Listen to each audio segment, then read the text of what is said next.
Bom, boa tarde a todos. Eu tinha programado de falar bom dia, mas me deixaram por último, então tive que mudar de última hora, né? Mas também estou tendo o privilégio de fechar com chave de ouro o evento. Eu sou o último, né? Aí acabou, o pessoal vai comer, vai ficar tranquilo. Tá bom? Depois tem as perguntas, tá certo. Bom, eu queria agradecer a comissão organizadora, é um prazer estar aqui participando desse evento, né? E a missão que me foi dada é falar com vocês 20 minutos, talvez eu passe um pouquinho, de medicina personalizada. Vocês ouviram aí o pessoal comentando várias vezes, falando de terapia alvo molecular, imunoterapia, e a gente vai conversar rapidamente sobre o que, afinal de contas, é isso, certo? Antes disso, eu queria pedir para todo mundo ficar em pé, por favor. Tem gente dormindo, vamos levantar, acordar, que agora é para encerrar com chave de ouro. Aí, acho que agora o pessoal acordou, né? Boa. Tá bom, pode sentar, pessoal. Vamos lá, senão a gente não sai daqui.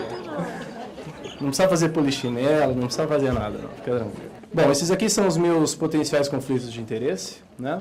E esse aqui é um retrato do câncer no mundo. Isso daqui, esse slide já foi passado algumas vezes, mas só para relembrar, são 14 milhões de novos casos de câncer no mundo, e isso aqui não está contabilizado os cânceres de pele não melanoma, né? 14 milhões de casos novos por ano no mundo. Se a gente falar de mortalidade, são mais de 8 milhões de mortes por câncer no mundo, e existe uma previsão de um aumento em torno de 70% nessa incidência nos próximos 20 anos. Ou seja, daqui 20 anos a incidência vai estar acima de 23 milhões de casos novos por ano. No entanto, nem tudo é notícia ruim.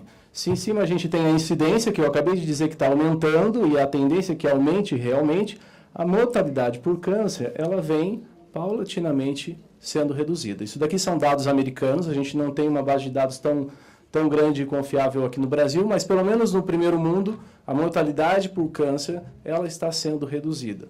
Isso talvez não, isso é reflexo certamente de um diagnóstico mais precoce e, obviamente, de terapêuticas mais efetivas, que chegam a curar uma proporção relativa de pacientes.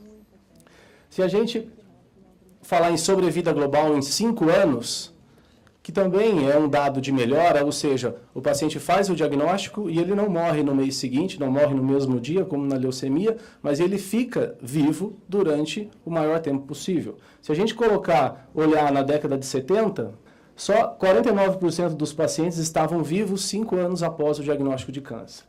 No final da década de 80, esse valor passou para 55%.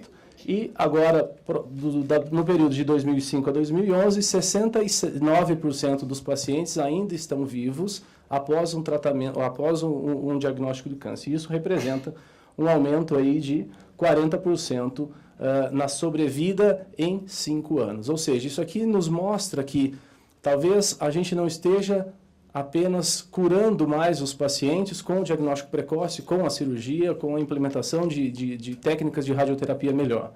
Mas também a gente está prolongando, a gente está controlando por o maior tempo possível o diagnóstico de câncer. E se a gente pegar outras doenças, por exemplo, também funciona da mesma forma. Não existe hoje um tratamento que cure pressão alta. Não existe tratamento que cure diabetes. O que existe é um tratamento que controla a doença. Então, pelo menos no contexto que eu atuo de oncologia clínica, o nosso maior interesse, provavelmente o que a gente está conseguindo fazer é controlar essa doença por maior tempo possível. E se a gente fizer isso pelo resto da vida do paciente, não deixa de ser cura também, não é? Se o paciente convive com a doença, não tem efeitos colaterais do tratamento, não tem sintomas daquela doença, e isso não abrevia a sobrevida desse paciente, de certa forma ele também alcançou a cura. Essa é uma figura clássica nas aulas de oncologia, que são os hallmarks do câncer. Aqui no centro da figura tem um tumor, que mostra o microambiente tumoral, e aqui na volta 10 mecanismos que o tumor apresenta e garantem a sobrevivência desse tumor. Então, são mecanismos nos quais a sinalização para a proliferação celular ela é contínua, a célula do câncer ela fica se replicando indefinidamente, isso é uma coisa que garante o crescimento tumoral. Então, o tumor ele também tem mecanismos que escapam de genes de defesa, são genes supressores tumoral. O tumor ele tem mecanismos que geram novos vasos sanguíneos que garantem nutrição desse tumor. Ou seja, são 10 mecanismos, de forma bem resumida, que garantem que o tumor cresça, que ele prolifere e que, em última instância, gere metástase, ou seja, lesões à distância. E aqui na volta, né, na volta maior, existem classes de medicamentos que foram desenvolvidos especificamente para atuarem em cada um desses 10 mecanismos, e essas classes de drogas que têm um alvo específico numa molécula específica são chamadas de terapia de alvo molecular. Então, a terapia de alvo molecular, ela é um tratamento, ela é uma medicação que tem por intenção agir especificamente em uma proteína, em um gene, né? Geralmente é uma proteína, e a isso a gente dá o nome de terapia alvo molecular. A terapia de alvo molecular, ela é bastante diferente de quimioterapia. Quando a gente fala de quimioterapia, isso já foi falado aqui pelo Dr. Gustavo, a quimioterapia, ela age, ela mata aquelas células que estão se reproduzindo rapidamente. No entanto, não só a célula tumoral se reproduz rapidamente, as células dos folículos pilosos no couro cabeludo também se reproduzem rapidamente. É por isso que o cabelo cai, porque essas células também acabam morrendo com a quimioterapia. As células da medula óssea que produzem as hemácias, as células de defesa do corpo, as plaquetas, elas também se reproduzem rapidamente. Então, quando a gente faz quimioterapia, a gente também mata essas células. E é por isso que as defesas caem, o paciente fica anêmico, o paciente pode eventualmente sangrar por falta de plaquetas. Certo? A terapia alvo molecular, não. A terapia alvo molecular, o ideal da terapia alvo molecular é que ela age especificamente dentro de em uma proteína e só o tumor apresente essa proteína. E assim a gente tem uma terapia dirigida, que é uma terapia, obviamente, muito mais inteligente de ser feita contra o câncer. De modo que, dessa forma, a gente tem hoje, por intenção na medicina personalizada, identificar quais são essas moléculas que esse tumor desse paciente específico apresenta e a gente possa dar uma droga específica para combater o tumor de pulmão do seu João Batista, que eventualmente vai ser diferente da droga que eu vou dar para o câncer de pulmão da Dona Maria. Certo? E assim a gente tem a personalização do tratamento, e a pedra angular na personalização do tratamento é a terapia de alvo molecular. E quando a gente fala de terapia de alvo molecular, não é uma droga só. Aqui está uma lista, isso é só a primeira página de 4 páginas que eu tirei do site do FDA, o FDA é a Agência Regulatória Americana, com as diversas terapias alvo moleculares aprovadas para os respectivos tumores. Ou seja, é muita coisa. São muitas drogas que estão chegando, são muitas terapias alvo molecular que a gente tem disponível no mundo. Se a gente falar no Brasil, menos de 50% dessas drogas são hoje aprovadas, né, no Brasil. O FDA é como a Anvisa brasileira, certo? É a agência que regula a aprovação dessas drogas. Aqui está só uma página, eu não coloquei todas e, obviamente, a gente não vai conseguir falar sobre cada uma delas, seria impossível. Então, eu selecionei uma droga específica, na verdade uma classe de drogas específicas que a gente usa em câncer de pulmão, e eu selecionei câncer de pulmão para a gente conversar. Primeiro, que é a minha principal área de atuação, 60% dos meus pacientes são portadores de câncer de pulmão, e segundo, porque o câncer de pulmão é o câncer que mais mata no Brasil, é o câncer que mais mata no mundo, é o câncer que mais mata homens e é o câncer que mais mata mulheres, certo? É uma doença extremamente agressiva num paciente que geralmente tem múltiplas comorbidades. Como o câncer de pulmão, ele ocorre principalmente em pacientes que fumaram, e tabagismo é um fator de risco para diversas doenças cardiovasculares, renais. O paciente geralmente tem comorbidades que acabam limitando o tratamento desse paciente. De modo que, se a gente fizer uma razão de mortalidade e incidência, a gente chega no índice de 0,8, ou seja, para cada 10 pacientes com câncer de pulmão diagnosticados no ano, existem 8 mortes por câncer de pulmão, o que demonstra a agressividade aí da doença. Até muito pouco tempo atrás, o que a gente precisava saber quando a gente fazia um diagnóstico de câncer de pulmão era simplesmente saber se esse câncer de pulmão ele era um câncer tipo não pequenas células ou pequenas células, e dentre os não pequenas células, se ele era adenocarcinoma, carcinoma escamoso ou carcinoma de grandes células, ou seja, 4 subtipos, e isso definia todo o nosso tratamento a partir dali. Com essa informação, esse é um estudo clássico do grupo americano que comparou 4 esquemas de quimioterapias diferentes, porque até aí 2008 é o que a gente tinha para fazer, certo? Até 2008 a gente tinha basicamente quimioterapia para fazer contra o câncer de pulmão. E aqui esse estudo visava avaliar qual é o tipo de quimioterapia que tinha melhor resultado. E se a gente olhar aqui as curvas de sobrevida, a conclusão desse estudo foi que tanto fazia qualquer um desses esquemas, o resultado era o mesmo, e esse era o padrão de tratamento. Até 2008 foi o padrão de tratamento com quimioterapia que dava uma sobrevida para os nossos pacientes de 8 meses, né? A sobrevida mediana, ou seja, 50% dos pacientes tinham falecido depois de 8 meses de tratamento. E se você está achando isso ruim, assim como eu, isso é a realidade do SUS. É isso que a gente tem para fazer no Sistema Único de Saúde.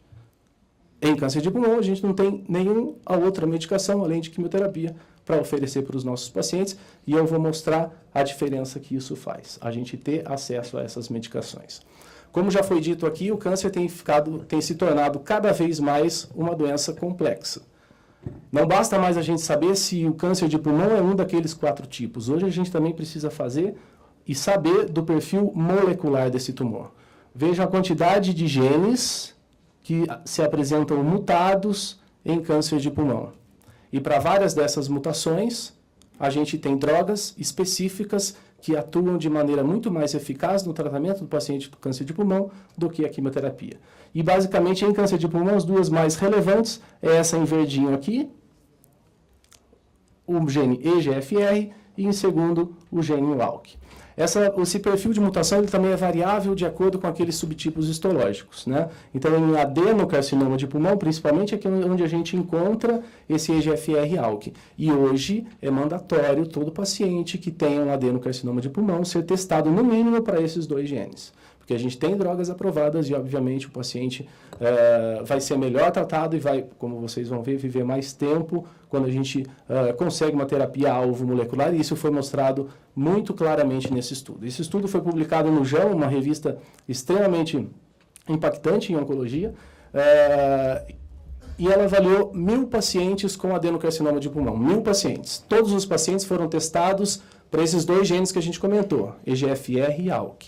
Uma parcela dessa população era mutada e teve acesso à terapia alvo molecular, uma outra parcela não tinha qualquer mutação e outra parcela tinha a mutação, mas não teve acesso à doença. E o que a gente vê, as curvas de sobrevida, a curva em laranja, né, absolutamente separada das outras 2 curvas, mostrando uma sobrevida mediana para esses pacientes que, além de quimioterapia, também receberam terapia de alvo molecular, com uma sobrevida mediana de 3,5 anos. Então, de uma hora para outra, com a aprovação e o desenvolvimento de uma ou 2 drogas, né, 2 drogas, uma anti-ALK e outra anti-EGFR, a gente sai de uma sobrevida de 8 meses e pula para 3 anos e meio, que é absolutamente fantástico e nunca antes visto, antes do início da era da terapia-alvo molecular, que foi em 2009, em câncer de pulmão. E nada melhor do que a gente ficar aqui falando de dados do que a gente ver como isso funciona na prática. Então eu trouxe para vocês um paciente meu e vou contar para vocês o que aconteceu com ele. Em novembro de 2013, esse paciente chegou no Hospital de Câncer de Barretos, era um paciente de 43 anos, né, jovem, câncer de pulmão geralmente a gente vê depois dos 60, então era um paciente muito jovem, 43 anos, do sexo masculino, casado, engenheiro. Ele tinha uma história de há 4 meses, mais ou menos, ter começado com tosse seca, ele tinha uma dor no quadril direito e tinha emagrecido aí cerca de 5% do seu peso corporal. Ele nunca tinha fumado, ele não era tabagista, ele não tinha nenhuma comorbidade e ele já trazia da origem, ele era um paciente ele é um paciente de Curitiba, ele já trazia um diagnóstico da sua cidade de um carcinoma escamoso, que nos causou estranheza, porque em paciente que fuma, em paciente que não fuma, é muito raro a gente ter esse tipo histológico. Então, por conta disso, a gente pediu uma revisão, e a nossa revisão lá no hospital, né, e aí vai a qualidade do serviço oferecido, não basta apenas oferecer o serviço deve ser oferecido com qualidade. A nossa revisão demonstrou, na verdade, se tratar de um adenocarcinoma. Em Barretos, já há alguns anos, todo paciente com adenocarcinoma, ele é testado para aqueles 2 genes. Nós testamos esse paciente e a testagem veio positiva para uma mutação no gene EGFR. Antes disso, nós fizemos o estadiamento, ele era um paciente que já apresentava metástases, então ele tinha um câncer que começou no pulmão esquerdo, e naquele momento ele já tinha lesão metastática no pulmão direito, já tinha lesões na pleura, no osso e no cérebro, no sistema nervoso central. Esse paciente, então, aqui está o resultado da pesquisa de mutação, mostrando uma das mutações mais frequentes que ocorrem dentro desse gene, e assim nós começamos uma terapia alvo molecular para ele com uma droga chamada gefitinib. Essa droga foi iniciada em janeiro de 2014, na dosagem... Isso aqui é comprimido, tá? É um comprimido uma vez por dia. Ele leva o frasquinho e vai tomar em casa, certo? Não tem que ficar horas infundindo quimioterapia com a enfermeira em cima e prepara e vomita. Isso aqui é comprimido. Ele leva para casa e toma. Como pior toxicidade, ele teve uma alteração cutânea, que é um efeito colateral clássico dessa classe de medicações. Também teve um pouquinho de diarreia e ele apresentou uma resposta tumoral, ou seja, o tumor reduziu. Em alguns sítios de doença metastática, a doença desapareceu. No osso, a gente já não enxergava mais doença, nessa avaliação, 3 meses depois, e a gente também não enxergava mais aquela lesão que ele tinha no cérebro, no sistema nervoso central. E esse paciente seguiu o tratamento, tolerando muito bem esse tratamento, até janeiro de 2015. Vejam, a gente já está aqui com 1 ano, certo? A gente já ultrapassou os 8 meses que eu falei para vocês que é a sobrevida do paciente que não tem mutação ou que não recebe uma terapia alvo molecular. Em janeiro de 2015, ele apareceu com novas tomografias e uma nova lesão. Uma lesão que tinha surgido na adrenal, que é uma glândula que fica localizada imediatamente acima do rim, no caso aqui o rim esquerdo. Isso aqui, quando a gente faz uma avaliação oncológica, isso aqui significa que a doença aumentou. E quando a gente faz quimioterapia, em geral, a gente para a quimioterapia e a gente troca de tratamento. No entanto, quando a gente faz esse tipo de tratamento, a gente sabe que quando a doença ela aparece ou ela cresce em um lugar único, há benefício em a gente propor um tratamento ablativo dessa lesão e seguir o tratamento. E foi isso que a gente fez. Então, era só uma lesão que estava crescendo na adrenal, o resto tudo estava controlado. Então, o que nós fizemos foi uma cirurgia, nós tiramos aquela adrenal com aquela lesão e reiniciamos o gefitinib. E esse paciente seguiu usando o gefitinib por mais 1 ano, tolerando muito bem o tratamento, tomando comprimidinho em casa. Janeiro de 2016, ele voltou, ele tem problemas com janeiro, né? Janeiro é sempre um mês que ele, acho que se arrepia, todo virada de ano ele fica louco. Janeiro de 16, então, ele vem novamente com uma lesão pulmonar agora aumentando. Novamente, uma única lesão, novamente nós propusemos um tratamento cirúrgico, nós ressecamos essa lesão e reiniciamos o gefitinib. Agora, aqui cabe uma observação. Quando a gente usa essas terapias de alvo molecular, em geral, o tratamento ele é temporário. Eu falei para vocês que o que a gente está ganhando hoje é tempo de sobrevida. Isso às custas de vários tratamentos diferentes. O câncer, com aqueles 10 mecanismos que eu mostrei na figura, ele é capaz de, eventualmente, criar resistências ao tratamento que a gente está oferecendo. E isso foi o que aconteceu aqui. Em 60% das vezes, os pacientes que usam esse tipo de tratamento, eles desenvolvem resistência ao tratamento pelo surgimento de uma segunda mutação dentro do próprio gene. E sabendo isso, nós pegamos aquele tumor que foi ressecado e pedimos para fazer um novo teste no EGFR. E lá a gente encontrou, além da mutação que ele já tinha, a nova mutação T790M, que é uma mutação que confere resistência àquele tratamento primário. E naquele momento a gente não tinha outra medicação para usar, né? Nós reiniciamos gefitinib, mas nós pedimos, estava aberto na época um programa de uso compassivo de uma droga chamada osimertinib, que é uma droga específica para essa segunda mutação. Nós conseguimos essa medicação em junho de 2016 e ele iniciou esse tratamento.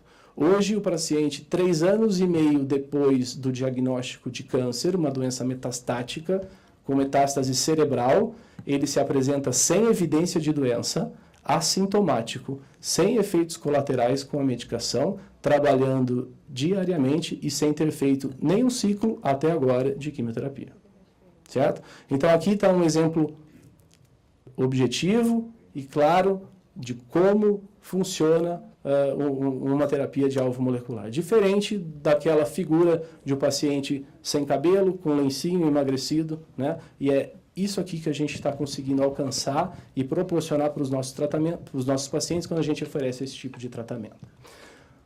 No entanto, essa é a realidade da testagem do EGFR. Não é nem o uso da terapia-alvo, é a testagem do EGFR. Enquanto na França, 90% dos pacientes com adenocarcinoma são testados para o gene EGFR, lembra que eu falei que todos deveriam ser testados?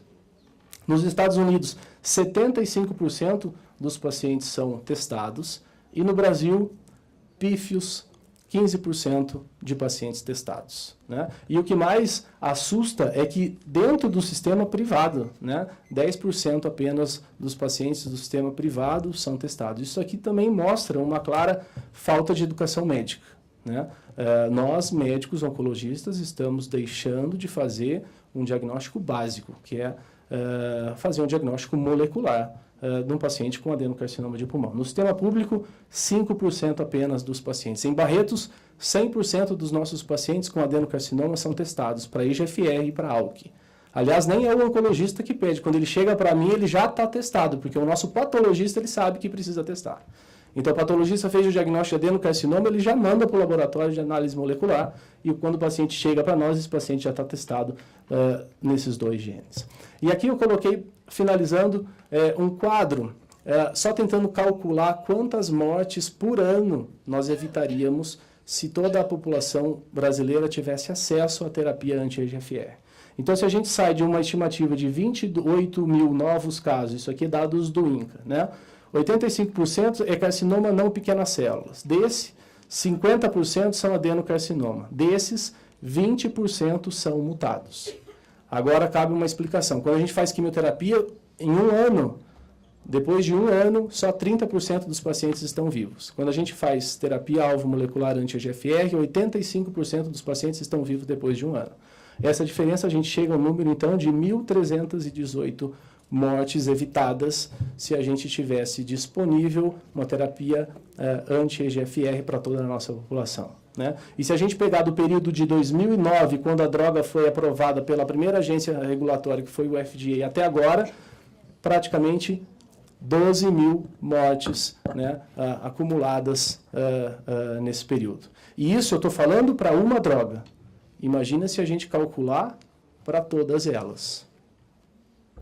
Certo? Esse é o impacto que a gente está tendo em relação ao tratamento dos nossos pacientes, não tendo disponível esse tipo de tratamento. Então, assim, para concluir, embora assim a gente tenha observado um aumento na incidência no câncer no mundo, as taxas de mortalidade elas vêm sendo reduzidas, né? E mais importante do que isso, a meu ver, a sobrevida a longo prazo desses pacientes está sendo aumentada. Os pacientes estão vivendo mais, estão vivendo com câncer, mas estão vivendo com qualidade e por mais tempo, né? A medicina personalizada, através então da terapia-alvo molecular, ela tem revolucionado o tratamento do câncer. Existe uma nova terapia de alvo molecular hoje, que é a imunoterapia. A imunoterapia também é uma terapia de alvo molecular. E ela está alterando o tratamento de praticamente todos os tipos de tumor, pelo menos na doença avançada. A quimioterapia, que é o que a gente tem no SUS, ela tem se tornado cada dia mais um tratamento obsoleto. Eu não estou dizendo que a gente não use mais quimioterapia. A gente usa, ela tem o seu papel e a gente ainda vai usar por muito tempo. Mas ela está se tornando cada vez mais um tratamento obsoleto. No entanto, infelizmente, é o único tratamento que a gente tem disponível no nosso sistema público de saúde, para pelo menos os pacientes com câncer de pulmão. Eu já falei aqui da tendência de cronificação do câncer, né? O câncer ele vai se tornar, ele já é uma doença crônica, né? E na verdade o que a gente está se esforçando para fazer é para tornar uma doença crônica que não dê sintomas. E se não der sintomas e o paciente consegue tolerar bem o tratamento, vida que segue para frente, né? E para concluir, é indispensável, né, já que a gente está, né, dentro do Senado, a realização de políticas públicas que possam viabilizar, né, o acesso da nossa população a esse tipo de tratamento que, como vocês viram, revolucionou o tratamento do câncer e está implicando também em redução de mortalidade e aumento de sobrevida. Obrigado, era isso que eu tinha para falar.